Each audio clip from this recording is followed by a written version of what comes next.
My name is Good Night.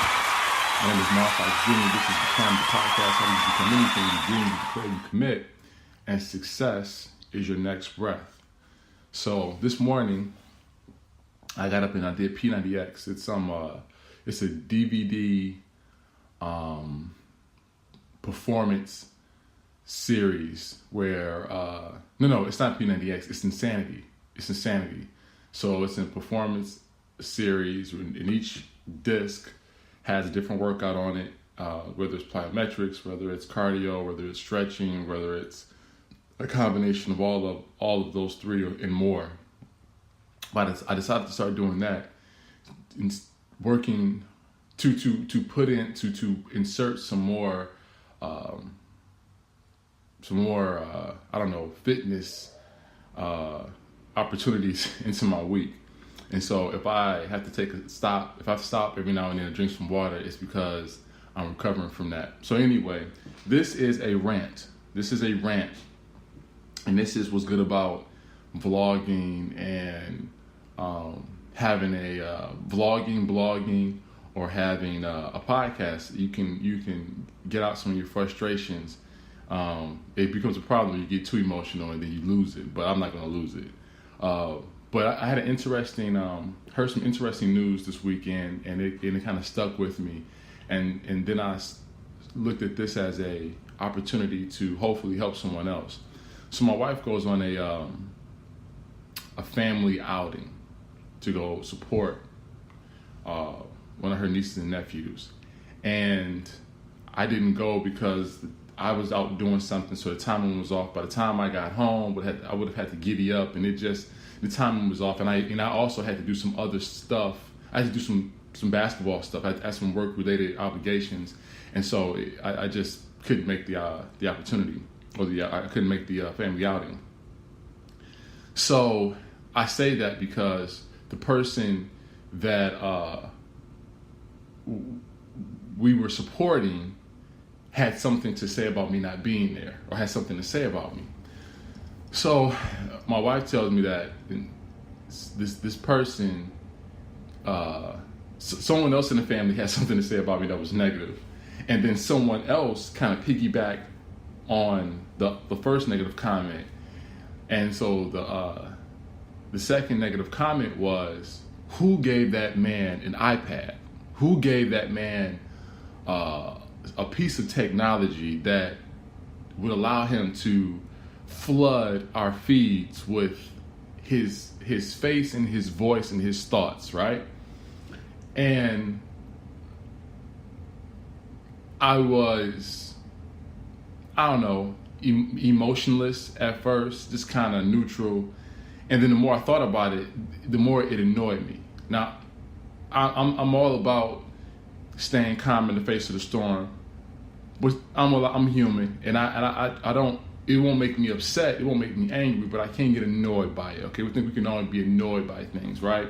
So the more I thought about it, the more I got annoyed by it, and my rebuttal to her when I see her. Well, let me go back.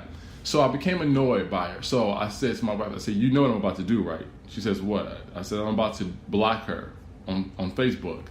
So I go on Facebook, I block her. I also block the other person who has something negative to say about me. So I blocked two of these people to make sure that I can't, my content doesn't come across their feed. And I unfriended them as well. So these are family members that I've unfriended. And so I thought that would be the end of it. That would satisfy me. I said, you know what, if I run into these people, in the next family function, I hope they ask me about. I hope they ask me if I blocked them, because I think it should be to them. It should be odd that my content doesn't pop up on their screen anymore. Because the reality is, although this person is saying, man, that Marv has too much content, he distributes too much content. That would imply that they don't want to see it, right? But we know this: if you are and I hate to use this word, but if you are a hater, you need things to hate on. So if that content isn't popping up, I wonder if this person will say, wait a minute, where's that content that I was hating on for the last month, for the last few months? Where's that content that was giving me something to hate on? it's not there, I'll wonder if I've been blocked. I wonder if you do a Google search and realize, wait a minute, I can't get in contact with this person. I can't find this person. I must have been blocked.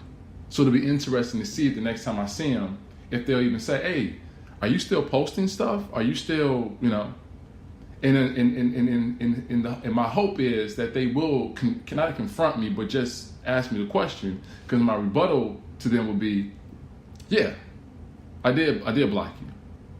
And then hopefully they'll say something like, why, right?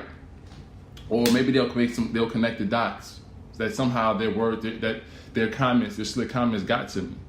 And then my two comments to them will be, it makes sense that you would think that what I do sounds like noise because you don't hang around people you don't hang around anybody that provides you any meaningful conversation.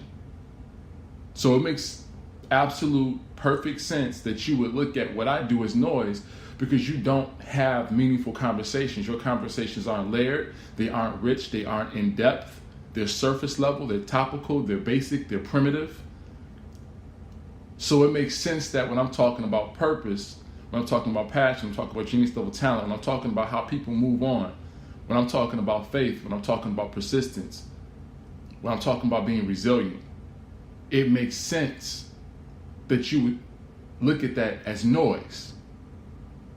Because if you're not in the habit of having good conversations, in-depth conversations that are so rich that you don't even have to have the conversations. You could be a bystander. You can overhear someone else having this conversation and grow from it because it has so much richness in it.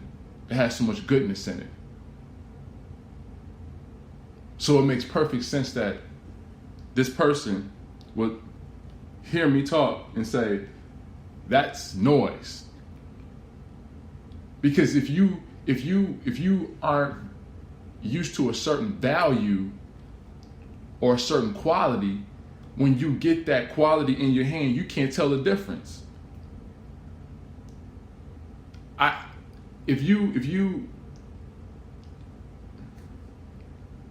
trying to make a comparison. I started to use cars, but I don't know cars very well. Or I thought about food, like a steak, like the difference between a Kobe steak and just something like some cheap steak you get at the grocery store. Trying to figure out like which, if you're not used to a high level of quality, then when you are aware of that quality, it doesn't even register. So the fact that I'm working to help people and provide content that will be beneficial to other people and sure that person will never hear my content the way which is intended. That's my first dagger, my first shot. My second shot is, if you're not living a life of purpose, if you don't even acknowledge purpose, if you don't even acknowledge the idea that we were all created to do something specific, if you don't acknowledge that, then once again, it only makes sense that you would look at what I do in terms of distribution and content creation, it will only make sense that you will look at that as being a mindless ritual, unnecessary. Like I tell people a lot. Now I don't tell people. There's some people that I have to explain myself to. My parents sometimes will say, "Man, you're giving away a lot of content. You're supposed to be coming out with a book, but you get on this podcast and all you do is talk about it. Everything that's in the book." And I'm like, there's so many people in the world. Some people may buy the book. Some people may not buy the book. Some people may listen to the podcast but won't buy the book. Some people will buy the book and listen to the podcast. Some people will look at my Facebook videos. Some people will look at my content on Instagram, but they won't check out the podcast. There's a combination of there's all these different people that will listen to the content in different ways at different times. If you're working out or if you're riding in your car, you may have time to listen to the podcast, right? Some people even put on YouTube and listen to that while they're in their car, depending on, if they can put it in and, they can listen to something. They don't have to watch it, but they can just listen to something, then that works. So that's when you're working out and you got a 30-minute, 40-minute drive or a 30-minute, 40-minute workout. Okay, I can listen to something. Or I might be cleaning the house, or I might be doing something around the house, right? So you can listen to a voice. But then there are other times when you feel like looking at somebody. You feel like looking at somebody. You feel like having the visual is important, and you want to not only hear the person, but you want to see it. So that's a different point in time where you are now sitting down and now you want to take in the content a different way. And then there's times when people want to read. They just want to read something at the airport. They're waiting for somebody. They want to read. So there are all these different avenues, all these different ways in which people want to take in content. So I have to provide content on a lot of different ways to hopefully satisfy a lot of different people. There's the Instagram. There's the social media people that want to listen to information in 60-second spurts. So I have to have content for them in that way. So that's the first part. I have to provide content in different ways. The second thing is I am not at the point where I'm so busy I can't produce content. I'm at the point where I'm speaking, 20 days out of the month.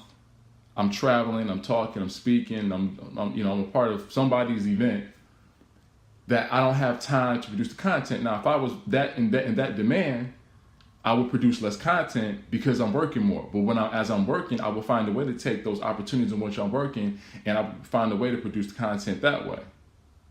But that's not my reality as of right now. So if I speak between 5 and 7 times a month, what am I doing for the rest of those days? Am I just sitting? Am I just waiting? Am I just writing things out, not practicing? So these podcasts, these vlogs, these 60-second posts that I'll do on YouTube, that I'll do on Instagram, Twitter, that I'll post on Facebook, the Facebook Live stuff, the videos that I'll take, and then I'll chop those videos up so I can produce more content, the podcast. All these are reps, repetition, exercises. All these are opportunities for me to work on my craft. If I've been given a purpose, I have to exercise to make sure that I fulfill the purpose. If I were a chef or a cook, I better be cooking every day. I better be cooking every day. If I want to one day run a restaurant or be the main chef at a restaurant, I better be cooking every single day. And I better be challenging myself every single day. There's gonna be some times where I may just make a hamburger and french fries, something simple. But even then, I want to see how can I season the beef to make it a little bit more, to give it a little extra oomph. I can make fried chicken, but what can I put in the batter to make the fried chicken a little bit better, make it taste a little bit better? We can make some basic spaghetti, the sauce, the beef, the pasta. Well, what can I put in that sauce? What can I put in that beef to make everything a little bit better? So you have to not only exercise your craft, but you always have to be pushing yourself in terms of creativity, innovation, taking everything that you learn and exercising it. So the podcast, the vlogs, the posts, everything that I do, I'm exercising my gift. I'm exercising my purpose. I'm fulfilling my purpose with my repetition. Now, a person that lives a life of purpose, they get it. They understand it. They understand the necessity to constantly put out content. They understand the necessity to constantly work on your craft. But when you're talking to somebody who doesn't recognize purpose, they'll never understand it. They'll never understand it. They're more concerned and consumed with doing for someone else than they are concerned with doing for themselves. I'm doing for myself. And then through myself, I'm able to do for others. So,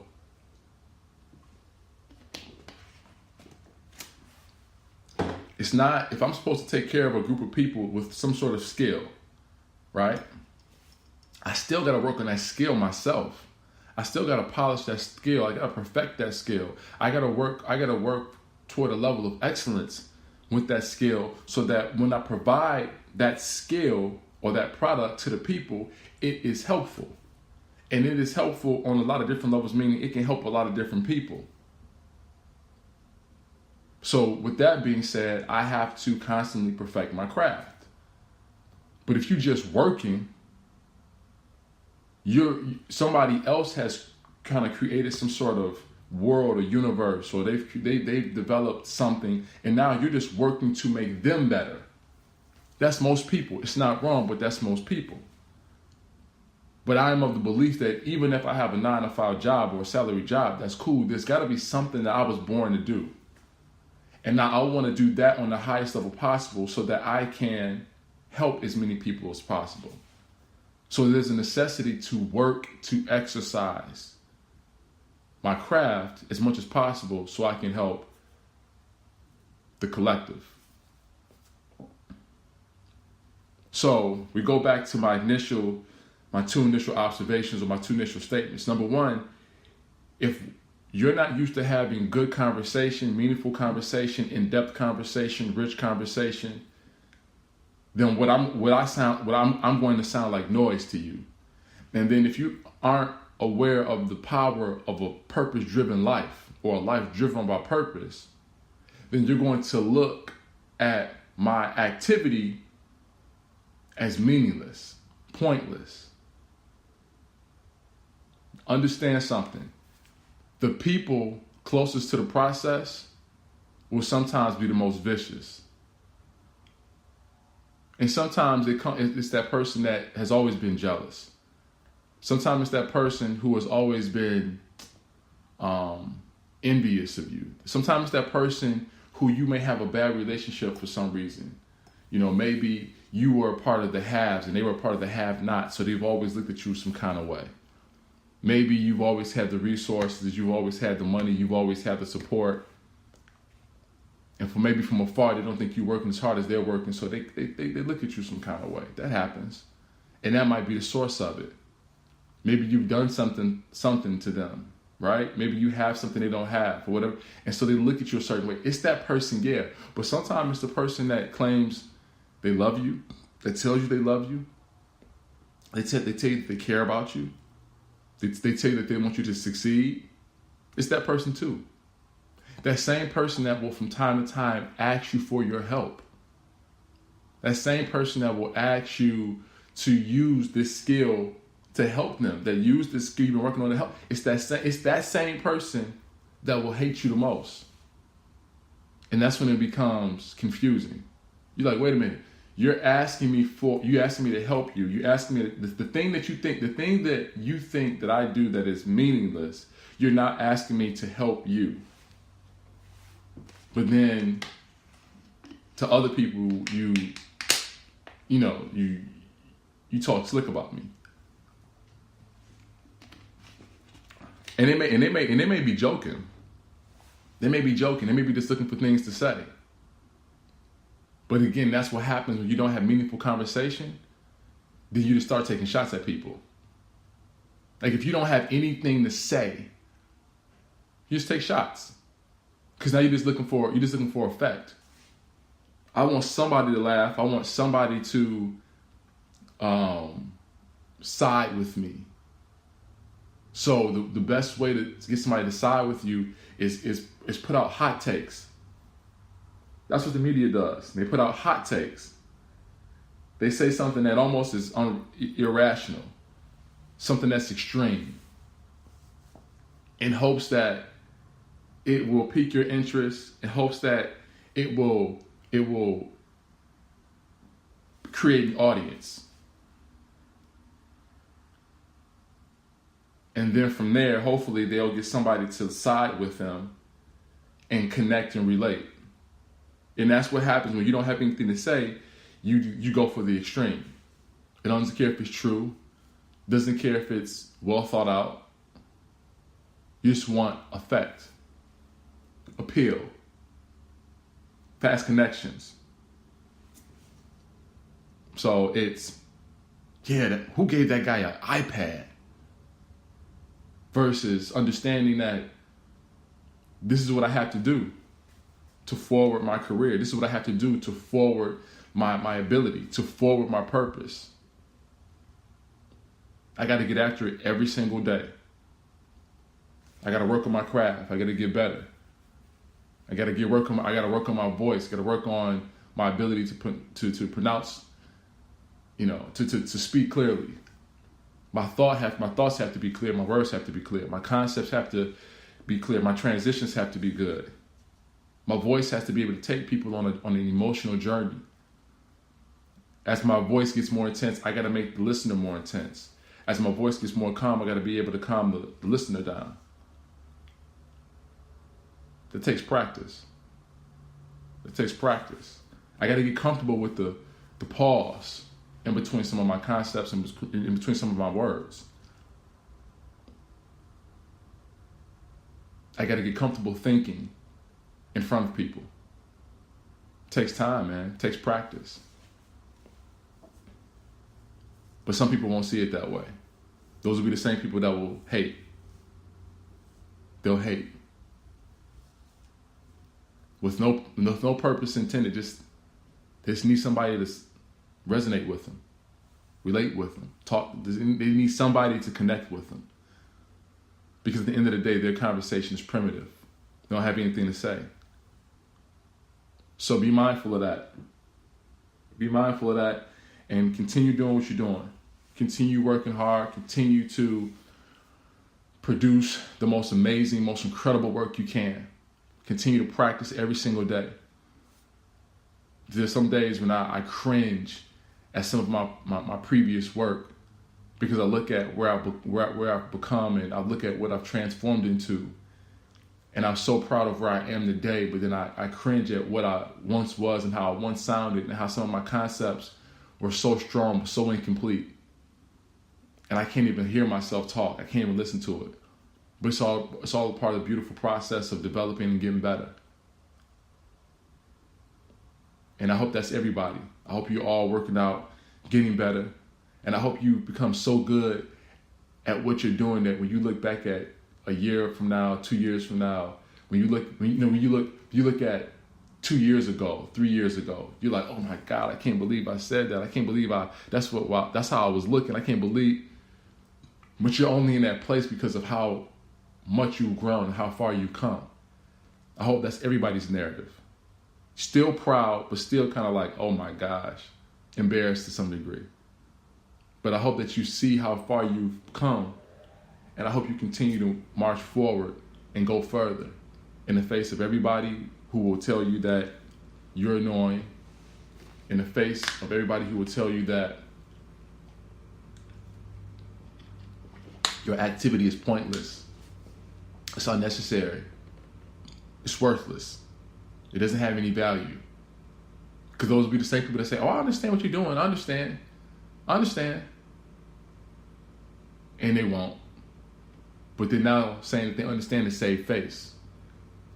They're saying that they understand now because you've confronted them and you've brought the conversation to their doorstep, and now they're just trying to stop you. They're just trying to cool you down. They're hoping that you will now just chill. Be ready for all things, but continue to do what has been placed on your heart to impact the world. And with that being said, greatness lives on the edge of death. I am not afraid to die. I will fight for my dreams. I will celebrate my dreams, and I will die for my dreams. Thoughts are things, and everything starts off as a thought first and springs from a place of mindfulness and clarity. The people closest to the process will have the most to say. My name is Mark Fikes Jr., and I'm done.